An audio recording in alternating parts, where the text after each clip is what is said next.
அவர் முத்தம் கொடுத்த தன் பிள்ளையை மாற்றிக்கொண்டாரு.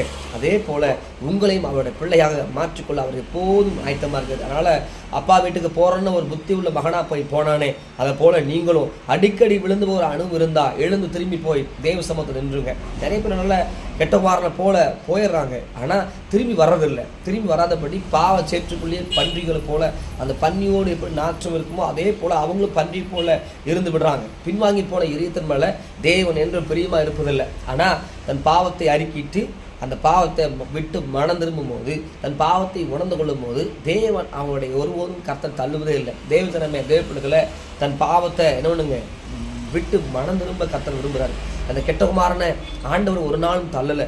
அவன் செய்த துரோகத்தை ஒரு நாளும் ஆண்டரை சொல்லி காட்டலை, அவனோட கேவலப்படுத்தலை. அவன் ஓடி வந்து அவன் வேலைக்காரனாக வைக்கல, தன் மகனாக சொல்கிறாரு, என் பிள்ளை தொலைஞ்சு போயிட்டான், காணாமல் போயிட்டான், அவன் கிடச்சிட்டான்னு சொல்லி தன் தகப்பன் தன் பிள்ளையை கட்டி அணைச்சி முத்தம் கொடுத்தார். இன்றைக்கி அப்படி தான் ஆண்டவர் ஒரு இருத்தின் கதவை தட்டி கொண்டே இருக்கிறாரு.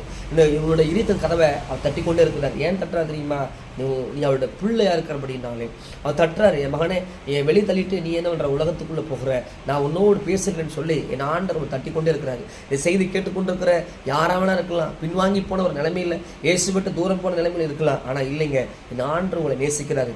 அந்த தகப்பன் ஓடி வந்து கட்டி அணைத்து முத்தம் கொடுத்தாரு. அதே போல இன்றும் என் ஆண்டவர் உங்களை கட்டி அணைத்து முத்தம் கொடுத்து அவர் கைகளில் விசேஷமான உங்கள் கைகளில் முத்திர மோதிரமா பாதரட்சி கொடுத்து நல்ல ஆடை கொடுத்து நான் பிள்ளையை ஏற்றுக்கொள்ள அவர் எப்போதும் ஆயத்தோம். ஆனால் மனம் வருந்த வேண்டாம். பிசாசு அடிக்கடி ஒரு குற்றமரத்தை கொண்டு வந்து இப்படி பண்ணிட்டியே, எப்படி ஆண்டத்தை வர முடியும், இவ்வளோ துரோகத்தை பண்ணிட்டியே, இவ்வளோ அசிங்கத்தை செஞ்சுட்டியே, எப்படி வந்து ஆண்ட சமத்தை நிற்க முடியும்னு சொல்லி பல நேரங்களில் பிசாசு பாவத்தை சொல்லி சொல்லி சொல்லி உங்களை குற்றப்படுத்தி முடக்கி வச்சிருவான். இல்லை, பிசாசுக்கு இடம் கொடுக்காதீங்க. கல்வாரி சிலுவையில் அந்த ஜீவனை கொடுத்த தெய்வம் இன்னைக்கும் உங்களை பார்த்து என் மகளே மகளேன்னு சொல்கிறாரு. அதனால் அவர் விட்டு பின்வாங்கி போகாதீங்க, அவரை பிடிச்சிக்குங்க. ஒரு சமூகத்தில் என்ன பாவம் இருந்தாலும் சரி மன்னிப்பு கேட்டு மனம் திரும்பி பின்வாங்கி போகாதபடி அவரை பின்பற்றி அவருக்காக வாழுங்க, சாட்சியா இருங்க.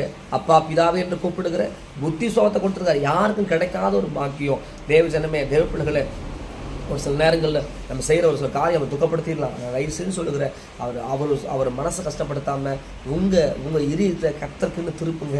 என்ன தவறு பண்ணியிருந்தாலும் சரி அதை மன்னிக்கிற தெய்வம் அவர் மன்னிச்சிருவார். அதனால் தயவு செய்து சொல்லுகிறேன், பின்வாங்கி போகிற ஒரு ஆத்மா மேலே தேவன் பிரியமாக இருப்பதே இல்லை. அதனால் ஒவ்வொரு நாளும் நீங்கள் தேவ சமூகத்தில் உட்கார்ந்து ஆண்டவரே நான் பாவின்னு ஒத்துக்கொள்ளுங்க, உங்கள் பாவத்தை அறிக்கிடுங்க, உங்கள் பாவத்தை அறிக்கிட்டு மனம் திரும்புங்க.